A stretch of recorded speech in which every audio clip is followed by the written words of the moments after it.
You know that one song you can't get enough of? Chances are it was made with a sample from Splice. Explore top packs made by your favorite producers, sketch out song ideas in seconds with Create Mode, and dive into a sample catalog that's so deep, it's dangerous. Find out why Splice is the industry's not-so-secret secret.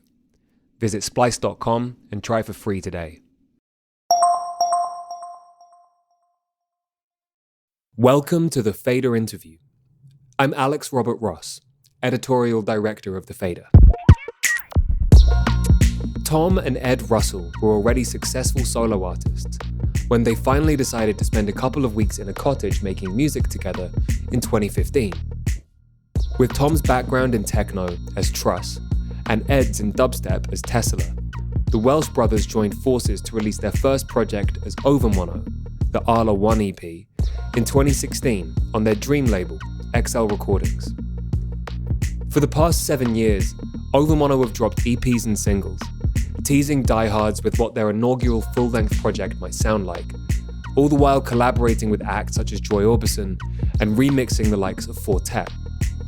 So You Know, their breakbeat-infused 2021 breakout single, quickly became a dance floor staple.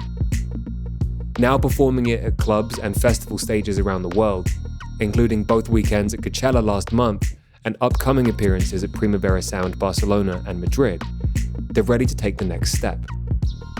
So You Know is one of the 13 songs featured on their debut album, Good Lies, due out this Friday. It's a record that integrates vocal-heavy samples and hazy synths, reconfiguring them into evocative yet club-ready tunes, vaguely reminiscent of 80s and 90s rave music. The nebulousness of each track is intentional, rousing feelings of romance, happiness, nostalgia, or melancholy, depending on your perspective. For a taste of the album, The Fader's Arielle, Lana and LeJarde spoke to the ascendant dance music duo about their gabber bootlegging rings, sampling, and how the live experience informs their sound. How was your tour and how was Coachella? Tour was great. It was like the most enjoyable tour I've done so far, for me personally, I think. Definitely. We've done one tour in America before that was really good, but this felt, I don't know, this just felt like a different thing, and the people that were turning out to the shows was crazy. And then Coachella, we'd heard so many horror stories about Coachella, about UK people going over and playing to 200 people or something, and we were I don't know, just kind of bracing ourselves, just thinking this does happen. It could happen. So let's just go and see what it's like. And then we got there and it was packed and it was great. So yeah, I feel pretty pleased. How many people do you think were in the Coachella crowd? Oh, it's so difficult to tell. It looked like it was full to the back. From where we were standing anyway. Might have looked different from the back. I hear that weekend 1 is all the influencers and weekend 2 is all the music lovers. Is that true? Yeah, definitely. Weekend 1, I don't know who it was, but someone arrived 10 minutes before our set with the henchest looking Doberman I've ever seen in my life. It had 2 collars on saying "Do not pet," and honestly, it looked like it'd been to the gym. I've never seen so many people where you're like, oh, that's so and so, and they're oh no, it's not. I don't know who it is. They just look like they should be famous. I've never seen so many attractive, perfectly presented people in my life. I only wanted to go this year because of Frank Ocean, but I'm kind of glad I didn't. We didn't see him, but I watched it on YouTube, and I thought parts of it were really good. It wasn't what it was supposed to be, but his singing was unreal. Yeah, it was crazy. The only thing was that there's just these weirdly long pauses between each track, which obviously then kind of fucks up the whole flow of the set. But I guess that was just technical issues or whatever, but I actually thought it was quite good. Obviously, I guess it was a different experience if you've been waiting there for an hour and a half. We were there earlier in the day, and apparently there was people getting to the stage at 2 p.m. and basically camping out for the whole day waiting for him to come on, and it was hot. It was insanely hot. We feel anxious enough as it is before, most people do, I guess, but before you go on stage you feel pretty anxious. But I think if you started seeing people camping out 8 hours before your set, I think that would just crank stuff up too much. Yeah. When you're anxious before a set, what is your ritual to relax and make sure that you feel good before going on? Our sound engineer Anna got us into doing 1 minute planks. That really helps actually. So about 5 minutes before we're due to go on, Ed and I will get down and do a 1 minute plank, and if people haven't seen it before, they're usually just really weirded out by it. But it does massively help us. Yeah, it kind of just gets the blood flowing and just gets you like in the zone. I often find that before shows, I think it's like a weird defense mechanism from your body, but your body kind of goes into like shutdown because it's like, no, I'll just make you feel like really weird and tired to just like weird you out or whatever. So doing that just snaps you out of it, and then you feel great and you go on. So that's definitely our ritual. I'm curious because, okay, I love the album. I've been listening to it. It's been getting me through this mini heartbreak. I feel like since the pandemic, there's been a need for like very danceable, like rave tracks. But in juxtaposition, a lot of the people who are getting big tracks are like very evocative and emotional. And I think that shows a lot in your music. So I'm wondering what your hypothesis of like why people are craving this kind of like sentimental music. I think since the pandemic, there's definitely been, everyone's missed like a sense of human connection. And so any music that makes you feel more connected to people, I think is probably going to make you, it's going to hit harder than it might have done before. For us, I guess, I don't think we often feel like we're making particularly sentimental music, but then when we listen back to it, it feels like that. But I think at the time, we're always like trying to find this kind of emotional place when we're writing music that neither of us can quite pin down. It feels like it's maybe between like a few different things, and often when we're working on tracks, we'll feel like the emotion of the music kind of goes too far in one direction, and then we feel like we'll kind of pull it back into this like slight sort of middle ground a little bit. I think the music that we're always drawn to the most is music that you could listen to on, depending on how you're feeling that day, you could hear the same song in a different way. And I think that's something we're always not necessarily consciously aiming towards in the studio, but it's always what I think it's over the years of making music, we kind of realize, that's what we're always gravitating towards, is that kind of in-between state of emotions when you're not sure if you're laughing or crying or both at the same time or whatever. Yeah, I'd agree with that. I think there's a space between like different emotions that we're always drawn to, and it's only really in hindsight, having talked about it recently, that we've sort of cottoned on to the fact that that's what we're generally drawn towards when we're writing music and when we're listening to music as well. Our favorite artists, like Ed said, have this ability to make music where, it's a bit ambiguous in terms of what the emotional statement, I guess, of the music is. And yeah, depending on the environment you're listening to it, your state of mind at the time, it can mean different things. And I really like that sort of ability for music to be able to flip, and you can perceive it in different ways at different times.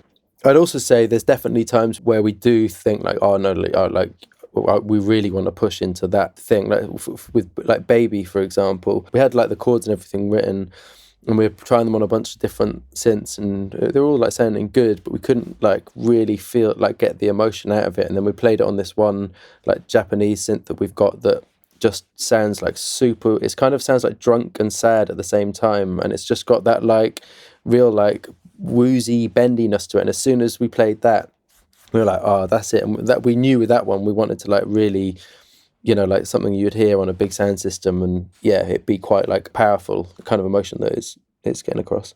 I mean, like, I feel like it's always hard to pick one, but do you even have like a favorite track on the album? I reckon I've got one. I'll probably do as well, actually. Yeah. Okay, I'll tell you mine and then you can tell me yours. So it's like not like you're choosing between your babies. Well, also, first, are all the samples cleared? Yes. Okay, because Cold Blooded, the Kendora hook I was just like, these guys listen to Baby Mother? Like, that's crazy. That's my favorite one. I've been listening to it and crying to it. Kendora's vocals are unbelievable. Like, she's got such a knack of just writing unbelievable hooks and just this like incredible tone to her voice. Yeah, incredible.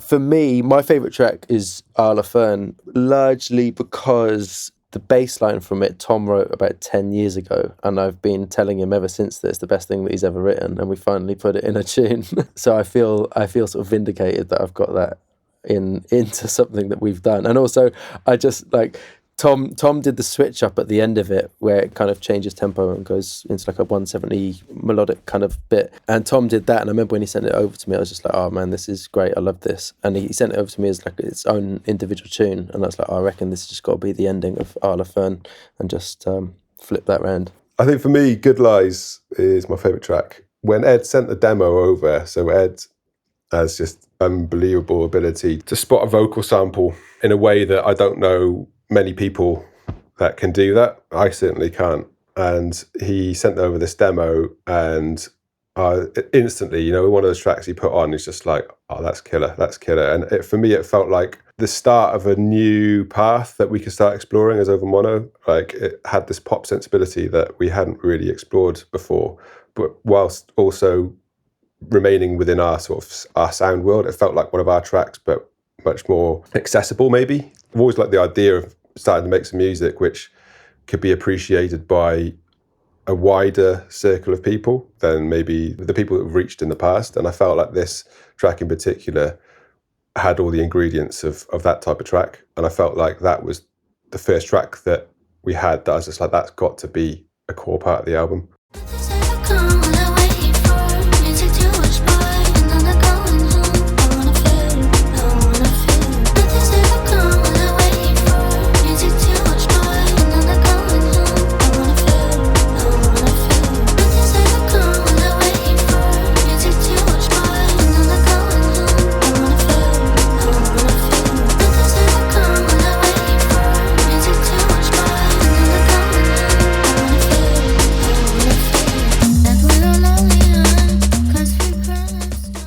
Speaking of samples, did you see that the So You Know sample recently went viral on Twitter? No, that one's passed me by. That's probably for the best. She's got an incredible voice as well, Abby.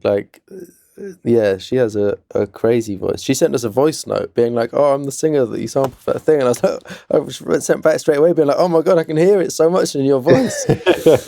Are you planning on collaborating with them again? We've never recorded a vocal, I don't think, or not intentionally. We recorded some bits for Good Lies in a hotel room with Smurs. I think it wasn't much that ended up getting used on the finished thing, which is a shame because she recorded some amazing stuff. We just couldn't get the kind of sound of it quite as we wanted it.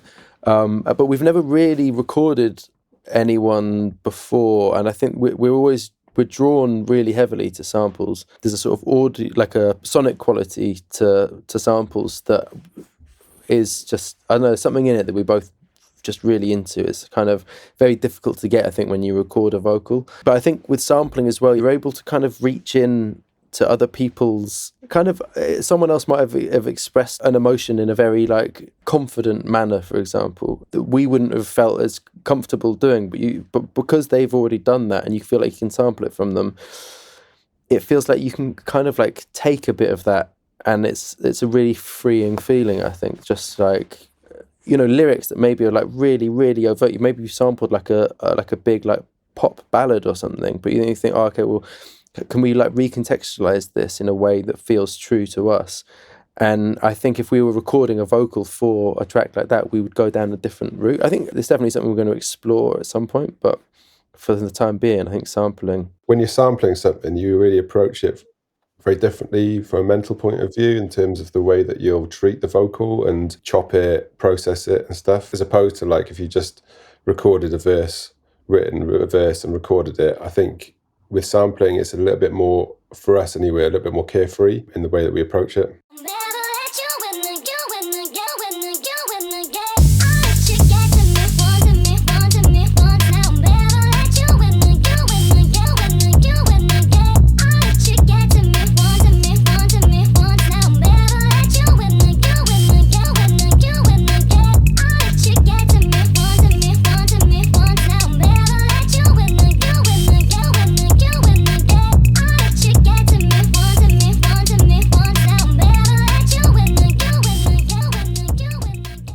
Are there any artists that you think are holy grail samplers? I love the way that they can make a tune sound totally different. Liam Howlett was he was one of the first people that I was holy shit, Liam Howlett from The Prodigy. I didn't realise for years that the sort of little distorted synth line on Voodoo People was a guitar riff from a Nirvana tune. There's a lot of amazingly creative sampling in a lot of old Prodigy tracks. Kanye obviously is an insane sampler. Pete Joyo as well. The way that he samples vocals is just so kind of unique to him. You can always spot a Pete track by the way that he's processed a vocal. What is it about a vocal that really draws you to it? Is it just something that you know, or when you hear something, I think I want to use this in some way? It's tone more than anything else.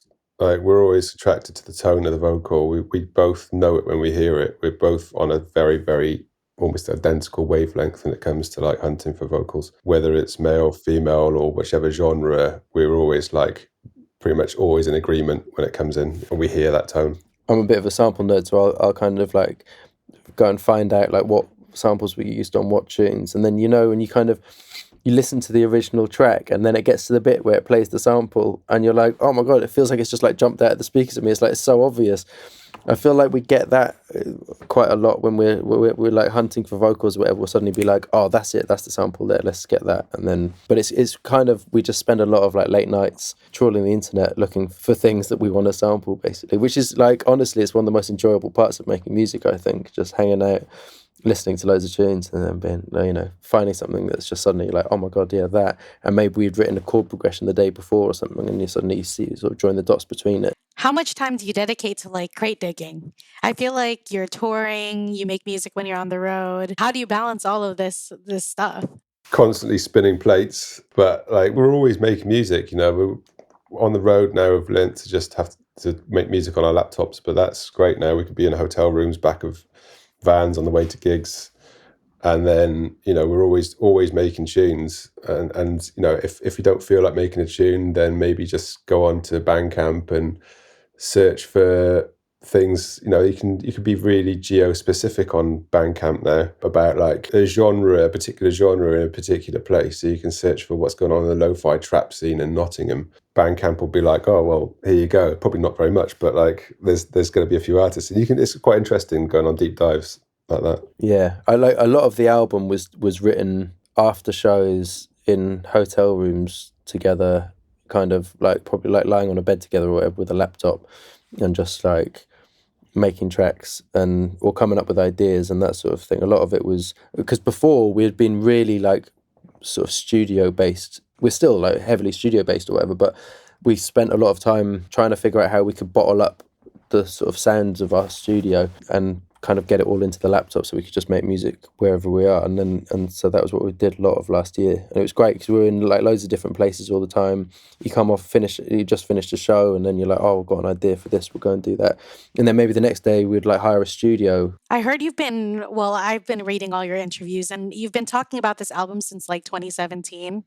So what happened since then? Yes. We've always thought like, we want to do a long form, Overmono. When it first started coming together, that like, okay, we were going to do this project. We'd been writing music for a little bit, and then we were discussing stuff with XL, and we signed with them. And at that point, we were like, yeah, we want to do an album, but we never really set out like a time frame. And we sort of felt as time went on that we had a lot to say before committing to an album. Like we really wanted to sort of like almost like earn the right to do an album, like set out our world, like our sonic world, and then do an album that is hopefully like a bit of a summary of the journey so far that ties all the bits together. Yeah, it's nice because it feels like we definitely could have done the album like last year or the year before, but then we ended up releasing a lot of the music as like EPs and stuff, which I'm really glad that we did. It's nice, even though the album, I think, for us, like Tom was saying, it does feel like a kind of putting together everything that we've done to this point, but nearly all new music. But it feels like, for us, it feels like it's just the beginning of the project in a way. It feels like, okay, right now we've done an album and like we're already talking and thinking about what we're doing, we're already writing a lot more music. I was expecting, I think we both were, to finish the album and be like, all right, I'm done, let's like take some time off or whatever. But it's been the opposite. We kind of finished the album and it's like, all right, yeah, like loads of ideas and everything. It's just great.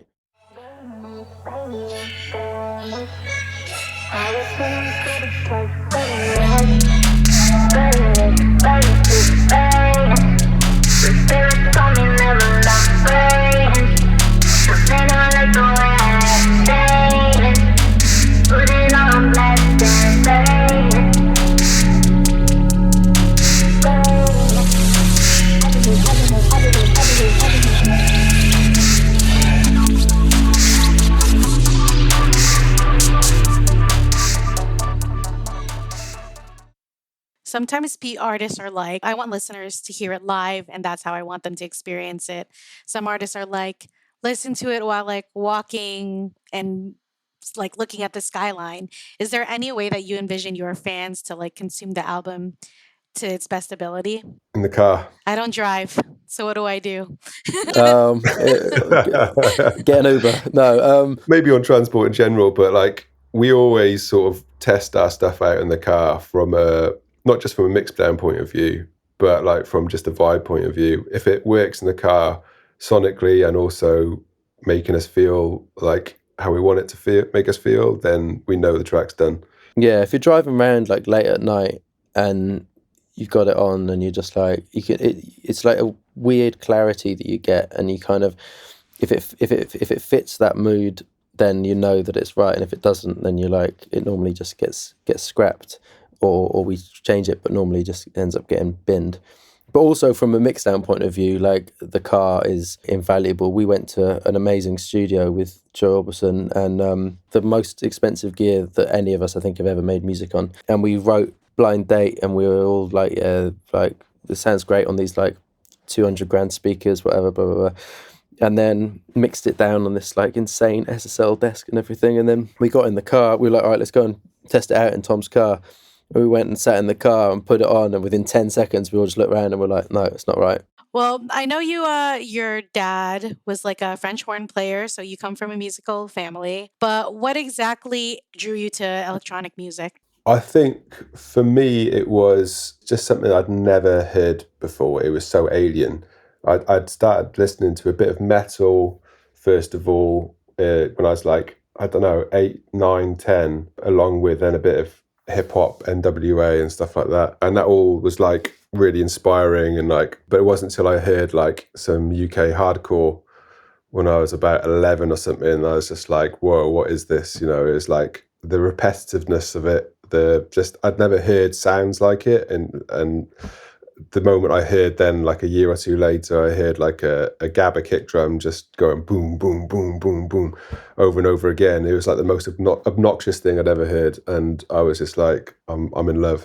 I'm sold. Was that at like a show? No, this was just like, we were back home because we grew up in like a reasonably rural area of Wales, and there wasn't anything going on other than, you know, like people passing around tapes. And it was like a friend's older brother who started getting these tapes, and he started then giving them to us. And then we were just like obsessively trying to track down more and more tapes. And they're all recordings of a recording of a recording, and all really bad quality. But it was just a magic for us, you know, because we didn't know where this music had come from or anything about it, other than it just sounded completely different to anything we'd ever heard before. For me, it was just, I could just hear just music coming out of Tom's room.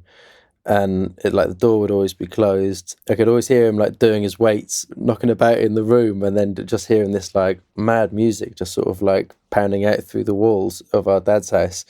And I was just like, oh, this is crazy. I want to get into this. So I started like pinching records from his room, and yeah, I fully got into it. Ed's like the youngest person I've ever known to get turntables. He bought some turntables when he was 10 years old.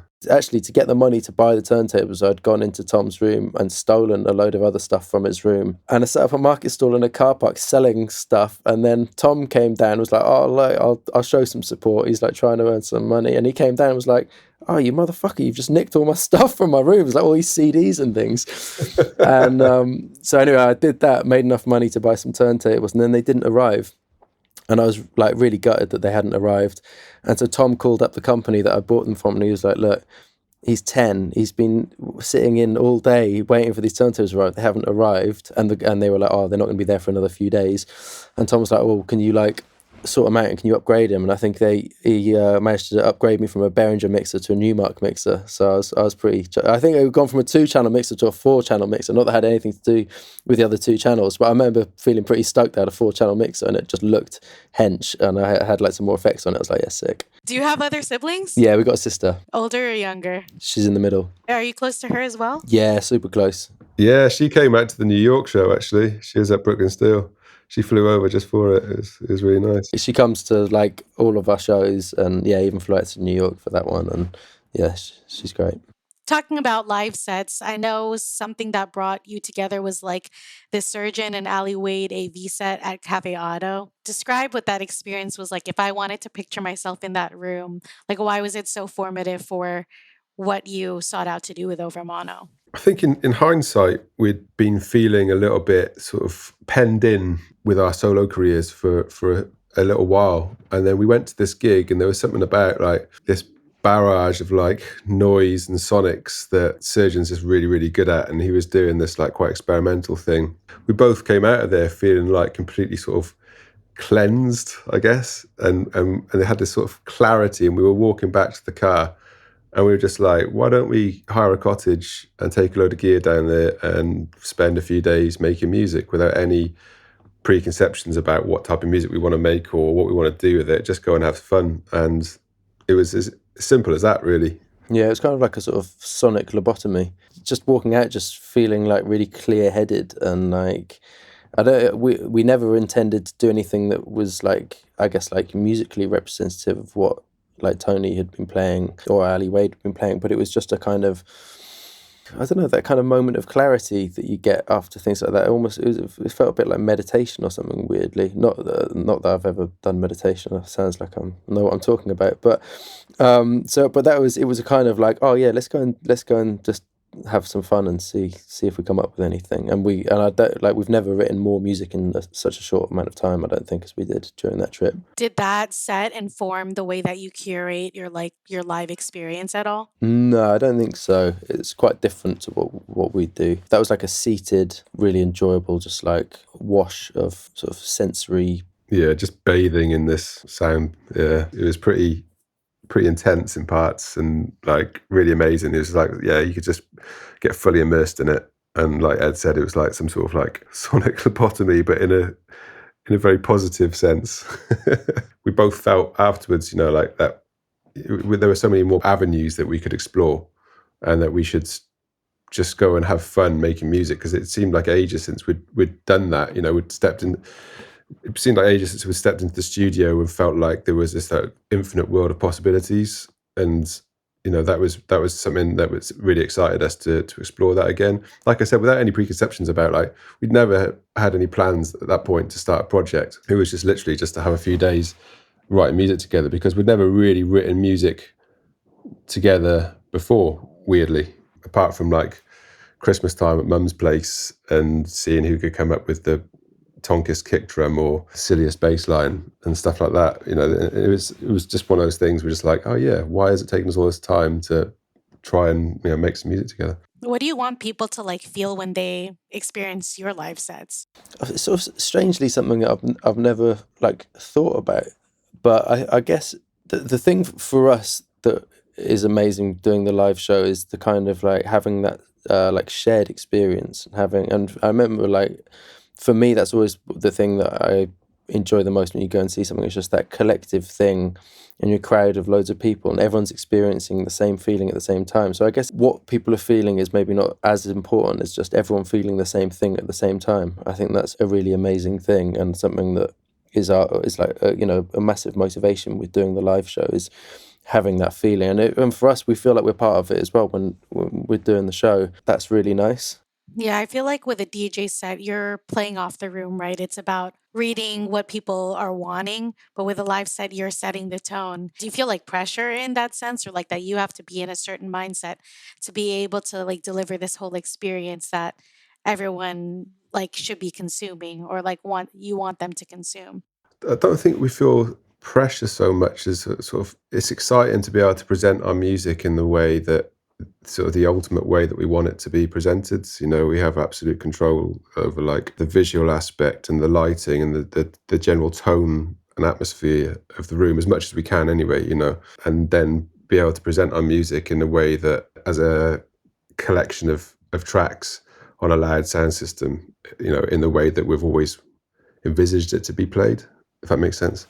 I think as well, it's that thing of like when you might maybe one show and you'll like you'll really nail the breakdown of a particular tune, and you're like, you just get that like real rush of like, oh my, yeah, we've like, and almost to the point of like, oh, we should have done that in the recorded version. And that's a really amazing feeling when you just have that thing of being like it's normally like me turning around to Tom when he's like on one of his synths doing something during the breakdown, and I'll just be like, yeah, that's it, like keep going with that. And that's just like such a nice feeling when you feel like you've kind of elevated the tracks. And you'll me being like, what are you saying? What? yeah. And I'm like, no, just keep going. Are you communicating a lot during the sets, or like you're in the zone and doing your own thing for the most part? It's a bit of both, like if we're about to bring in like the drums or whatever, I always have to have Tom to count me in, because whenever I try and count us in, I start from 5, like I'm doing like a rocket launch or something. So I'll be like, all right, 5, 4, 3, and then I'm like, oh shit, no, music works in 4s, not in 5s.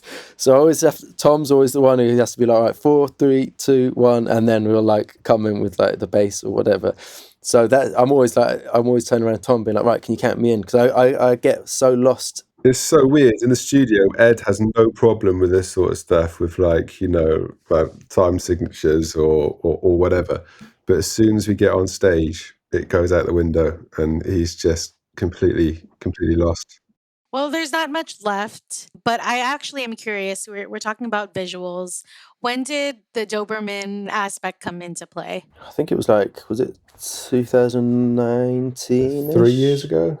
We've been chatting to Rollo Jackson a lot over the years, and we'd always wanted to do something together, and we'd often just chat when we'd meet up about ideas for things. And he's got like such an amazing eye, like the stuff that he shoots is just incredible. It's always got like such a beautiful look to it. And then it was a kind of conversation between the three of us and William Aspen from XL, and between everyone we decided to kind of do the first shoot, which ended up being in the car park of Bromley Football Club, which was just down the road from our studio, and that was the kind of, that sort of set it all in motion basically.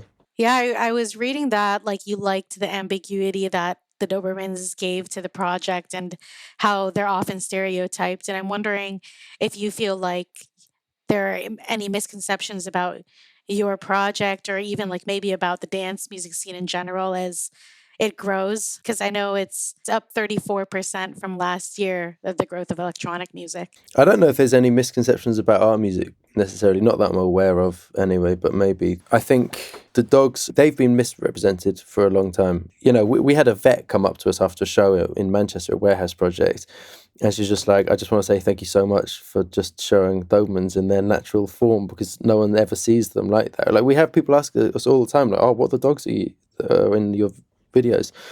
And we're like, oh, the Dobermans. And they're like, really? I thought they had like spiky ears and ducktails, whatever. Like, no, it's just what people do to them to make them look evil. As the scene grows, what do you think about the misconceptions about dance music, or what do you think people who get into the scene? I know, like even with as we talked about before, like the Fortet set closing out Coachella, it's only going to get bigger. What do you hope for people in the mainstream to know about it as they start to get into the music more?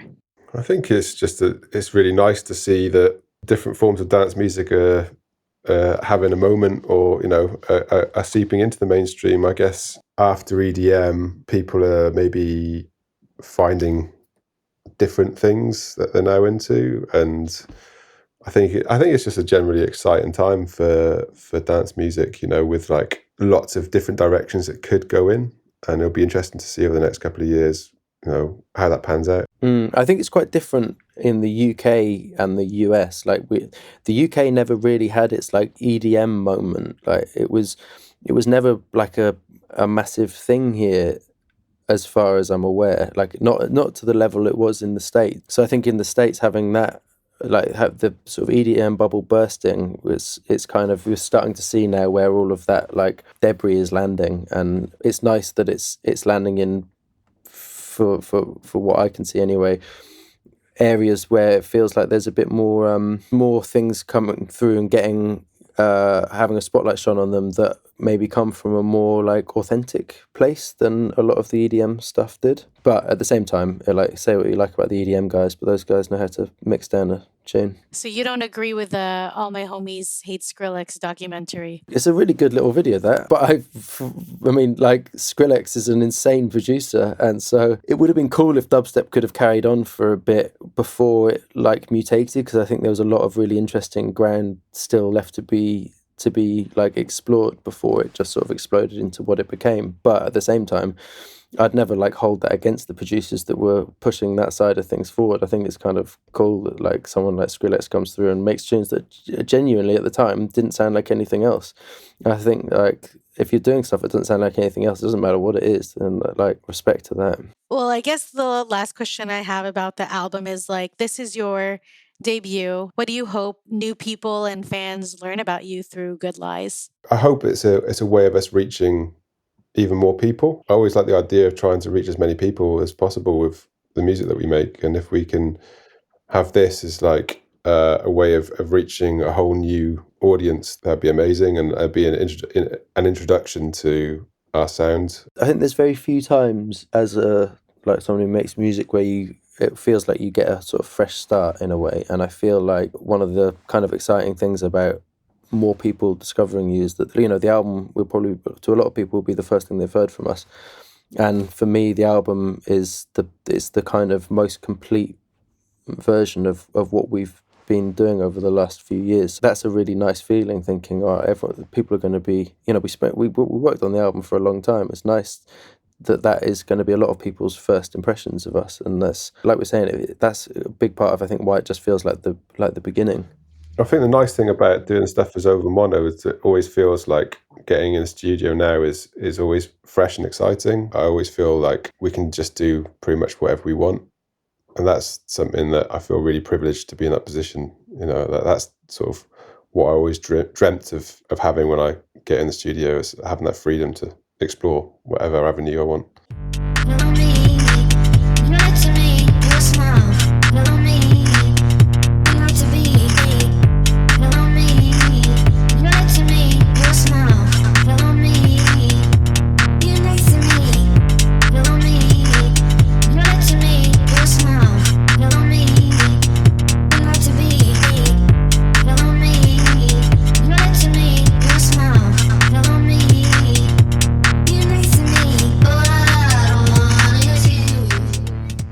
Actually, that reminded me, you once said that you didn't expect to have musical careers. So what were you doing before music really took off? But luckily doing music, but it's like, it was one of those things, I guess, growing up and getting into DJing and then into producing. It's not like I ever at any point thought, oh, I'm going to, you know, be a DJ or be a producer. It was a dream, but I just didn't expect it to happen. It was always one of those things I was going to work at, but I didn't really think that, you know, realistically it would happen. Tom spent quite a lot of time working in a freezer. I was in university studying music tech, and I had a job on the side working in a warehouse freezer. It was like -50, and you had to like put on this big suit, and then your eyelids would start freezing together, and you'd have to like open them up, and you're only allowed to work 20 minutes at a time in there. But I quite enjoyed it because you got all these breaks. Well, you've had both pretty successful careers separately. What in the Overmono era of the time, like, did you know, like, this is like different, and this I feel like is bigger than I even expected it to be? Was there a particular moment in time or like experience that you remember feeling like that? I think Gala Festival that we did, that was the first festival we did after the pandemic, and we'd spent the whole pandemic just like making music. We released quite a lot of music during it, but you have no idea like really if like anyone's listening to it, or like if it's, you know, if people are into it or whatever. And we'd been playing shows and stuff before the pandemic, and it was all cool, but then we came after the pandemic and did Gala, and suddenly the crowd was much bigger than anything we'd done before, and everyone knew all of the music and stuff, and it was that kind of like, oh shit, people have been listening to this like during that time. That was, I think, for us was a big realization, or like that was the moment where you're like, oh, hang on, like something's changed. And that was it's still for me like probably the most enjoyable gig that we've ever done, because it was just such an unbelievable feeling as well, because everyone had just been locked inside for 2 years. Simultaneously the most enjoyable gig that I've ever done, and also the most I've ever needed a piss in my life. Me and Ed were like so nervous going on, because it was the first gig back in like 2 years, and we were just necking beers, and within about 5 minutes of starting the set, I was just like, oh fuck, I really, really, really need a piss. And I think Ed was the same. By the end, we were just both sort of like on tiptoes, just like bobbing up and down. And yeah, the sense of relief afterwards. So you never stop in the middle of your set to go pee? No, because otherwise it'd be like, if Tom goes, then we lose all the synths, so you'll just be like me on the drums for like a few minutes, whatever, which, you know. That was Overmono talking to the Faders' Arielle, Lana, LeJarde. Overmono's new album, Good Lies, drops this Friday, May 12, via XL Recordings. The Fader interview is engineered by Tony Giambroni. The executive producer is Alex Robert Ross, and the associate producer is Raphael Helfand. We'd like to thank Loughton Audio for providing our microphones. You can find them online at lautenaudio.com. And we'd like to thank James Ivey for providing our intro music. If you enjoyed today's episode, we'd appreciate if you left a 5-star rating and review. And keep an eye on thefader.com for essential music news, interviews, and essays. We'll be back soon with another episode of The Fader Interview. Goodbye until then.